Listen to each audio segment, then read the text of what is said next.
G'day, it's Pete here, and today I'm back for another featured lesson, and I wanted to talk about, in 2-over-1, should you play forcing no trump or semi-forcing no trump, and what they actually are. So, first of all, my opinion, I think it's semi-forcing. I think this is a much better way to play. But what is forcing and what is semi-forcing no trump? So in 2-over-1, it separates out the 2-level responses to be natural and game forcing to a 1-level opening. So if you instead respond 1 no trump, this is no longer 6 to 9, but 6 to like 12 points. Anything worse than an actual game force. So a forcing 1 no trump says, okay, partner, you must bid again because there's various hand types that I can have. I might have support for you that I haven't already shown, like invitational support. Or I might just have an 11 or 12 count that wants to actually play in game opposite your sort of 13, 14 points. Whereas semi-forcing 1 no trump removes some of the raises from there and then just says, partner, if you've got a suit, bid it. I still might have 11 or 12 points. But if you've just got a weak balanced hand, feel free to actually pass 1 no trump. And I feel this is a much better strategy, and let's jump into why. So the first one, I want to look at putting in raises into 1 no trump. So let's say that our partner opens 1 spade, and it goes pass. So a 3-card limit raise, or 10 to 12 raise, is a common bid that gets put into a forcing 1 no trump. And the general idea here is if 1 no trump is already forcing, then we can put some more options into it, and then we can have different raises, and we're not utilizing as many other bids to show our raises. I dislike putting raises into a 1 no trump bid because the auction doesn't always just pan out how you want. The opponents do compete, and if the opponents compete, it can make things really, really awkward. Also, I like to show my support straight away. This is just a philosophy that I tend to have. If I've got a way to show support, I much prefer that than trying to delay it and show something else. So showing support on my first bid is something like a philosophy that I really, really like because it prevents the opponents getting in the way and annoying you. Now, when our partner opens 1 spade, having spade raises in 1 no trump is less important than if our partner opened 1 heart. The reason being is what level the opponents can compete in and if they competed in the other major. So if we were bidding and raising hearts, the opponents might get to 3 spades nice and early and put us under pressure. Whereas if we're bidding and raising spades, this doesn't happen as much. Anyway, in a forcing 1 no trump, what would happen is you'd bid 1 no trump, and typically partner would bid something like 2 of a minor, and then you can jump to 3 spades to show 3-card 10 to 12 raise. So a couple of reasons why I don't actually like this is, let's say partner jumps to 3 spades, and here you haven't actually ever shown your support. You sort of just have to bid 4 spades, but sometimes you'll miss out on some really tight slams where partner had, like if they'd known they had a genuine fit, you might be able to start an auction and start queue bidding. Whereas auctions like this jams it up and you never really show your support properly, so it makes it a lot more awkward for that. Also, if partner jumps to say 3 hearts or at the 3 level, here we can bid something like 3 spades, but if we bid 3 spades, partner doesn't know if we've got 2 or 3 just yet. So again, if partner is interested in slam, it makes it a lot more awkward. We could have a hand with a doubleton spade that still had interest here. So, or just say, hey, I've got some spades in case you wanted to play 4 spades. So the 3-card limit raise works really well when partner responds at the 2 level, but if partner jumps to the 3 level, it's a lot less clear that you've actually got support, and slam can be difficult to find. The other reason I don't like it is sometimes the opponents compete. You might have an auction go 3 hearts past 4 hearts, and now I have to bid 4 spades because I haven't shown support yet and I had an invite. So I sort of just had to bid to a level higher than I initially wanted to, which partner may not want us to actually be doing. So for this reason, I like to show my support straight away.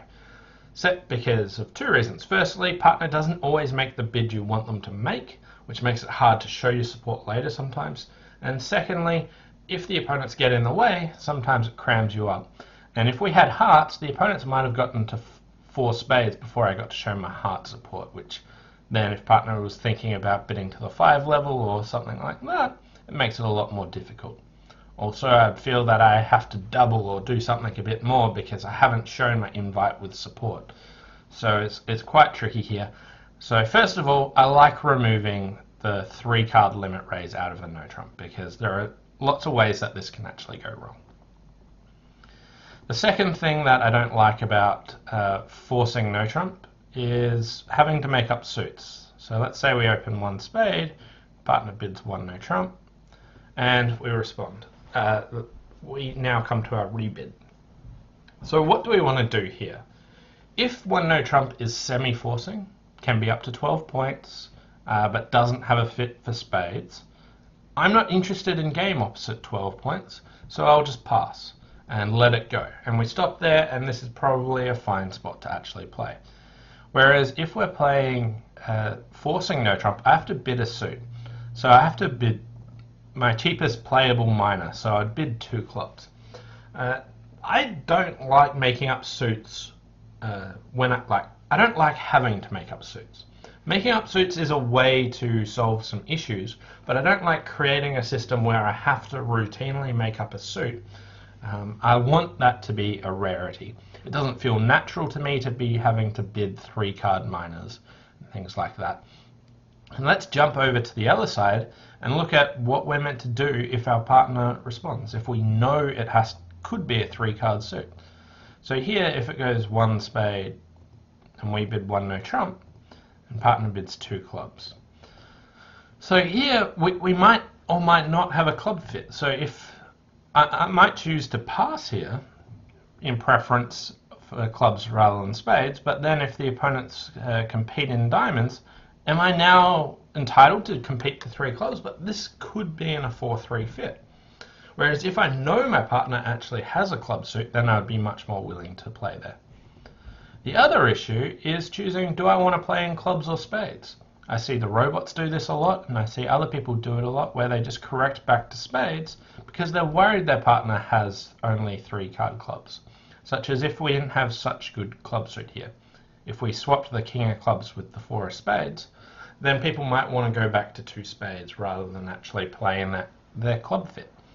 So because the fear of this being a 3 card suit causes some real grief in responding, do I compete to 3 of a minor, or do I choose to correct back to spades because I'm worried partner might have a 3 card suit? So personally, if you are playing forcing no trump, I don't like to pretend that my partner's got a 3 card suit. It causes lots of issues, so I'd choose just to assume that it's a 4 card suit, but this comes with a lot of risk as well. So for that reason, I much prefer semi-forcing no trump, that when partner does bid a new suit, it's not because they were forced to, but because they wanted to, and they do actually have a 4 card suit. It solves both these issues that I'm now willing to play in clubs, whether it be competing to 3 clubs, or not having to give preference to spades, or if I even had a little bit stronger hand and had an invitational hand, do I want to bid 2 no trumps, or do I want to bid 3 clubs? By playing it as semi-forcing, it clears up this information about whether 2 clubs is a 4 card suit or a 3 card suit, which I really, really like. The next issue that comes, and this is one that forcing no trump solves, which is what do you do when you've got a 14 count? So let's say you open 1 heart and partner bids 1 no trump. So if partner can be up to 12 points, then we could have 26 points. And if I might be passing 1 no trump, we could be playing 1 no trump with 26 high card points, which is obviously a loser in the long run. So forcing no trump would make you have to bid 2 diamonds, and the auction would then go 2 no trumps, and we would have a nice easy 3 no trumps. So this is how a forcing no trump auction would pan out. The way I like to approach this is fixing my first bid. I have 14 high card points and a 5 card suit, so I count 1 point for my 5 card suit, so I have 15 total points and a balanced hand. So for that, I would just open 1 no trump. And here I've now removed 14 counts with 5 card suits out of my 1 major opening. So I don't need to worry about that when my partner responds 1 no trump. So here I would just open 1 no trump. I think this has the same playing strength as a normal 1 no trump opening because I have a 5 card suit.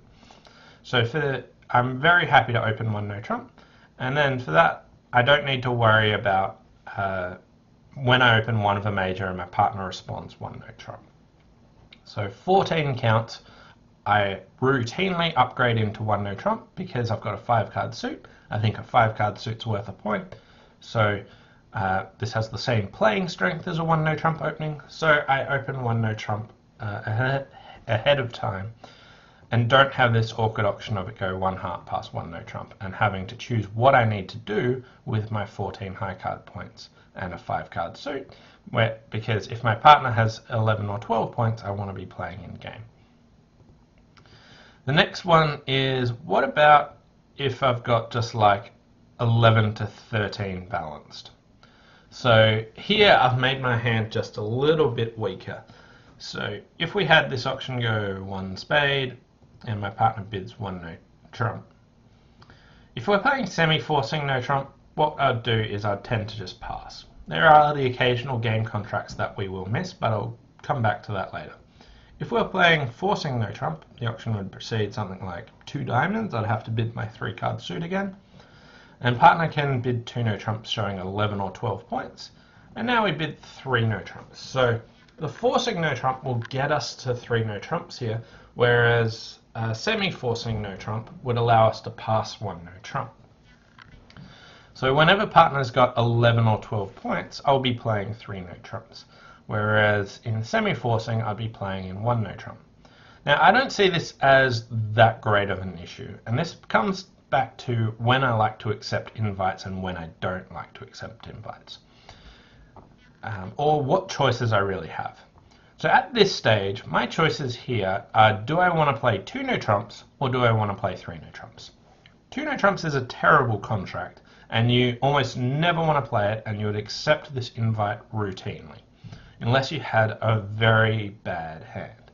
And that's because the reward of 3 no trumps is so great, at least playing imps, and when your bidding system isn't that accurate, that it'll always be like within 1 trick. There's always a little bit of leeway. So because the choice is 2 no trumps or 3 no trumps, I would choose 3 no trumps because that's where the reward is. But if we go back and to the semi-forcing no trump, here 1 no trump isn't a bad contract. We won't be like, a lot of the time when we're in 2 no trumps, we'll go down in 2 no trumps some of the time, or we'll make 9 tricks some of the time. It's very rare that we'd precisely make 8 tricks. Whereas when our choices here is in 1 no trump, we can make 7 or 8 tricks. We're very rarely going to go down if partner has a few extra values, or we might be able to play 3 no trumps. So here the decision, like, not that we know our partner has 11 or 12 points here yet, but if we say partner may have 11 or 12 points, I'd still happily be in 1 no trump, even though occasionally 3 no trumps will make.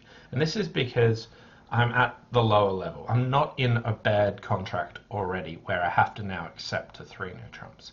So if I have 11 to 13 balance, I tend to just open 1 of a major. When partner bids a no trump, I will just pass playing semi-forcing no trump. And this is because the 1 level is safe, it's not a bad contract. Whereas if I was already at 2 no trumps, the choice between 2 no trumps and 3 no trumps is like pretty small. And this is something that I see some evolution in bidding systems happen with their invites. They try and get their invites not just 1 level lower, but significantly lower. So this isn't an invitational option here, but there are other systems where they get, like, transfer responses to a club might have 1 no trump be invite. Or some people might have ways of showing invitational hands by 2 of a major. 3 of a major isn't a fantastic spot when you're making an invite because it's just that 1 level and it's really close, so you tend to accept the invite. But if you have a legitimate choice between 2 of a major and 4 of a major, then you can actually justify your decision. Do I want to play 2 of a major? Because you have that security of that lower level. So for those reasons, I'm happy playing semi-forcing no trump and passing one no trump here. Yes, we will occasionally miss a game, but we have that security that we're at that lower level, and we're not playing two no trumps when I want to decline and going down in those spots as well. So it's a bit of give and take, but I much prefer semi-forcing no trump.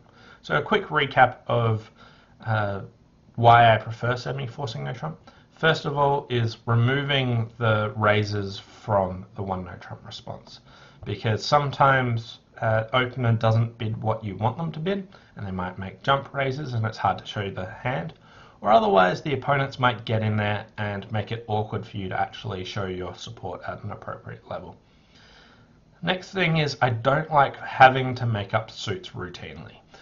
Making up suits routinely puts other issues on your partner about judging which suit we should actually play in, when to compete, and things like that. So having to make up suits is genuinely a poor idea.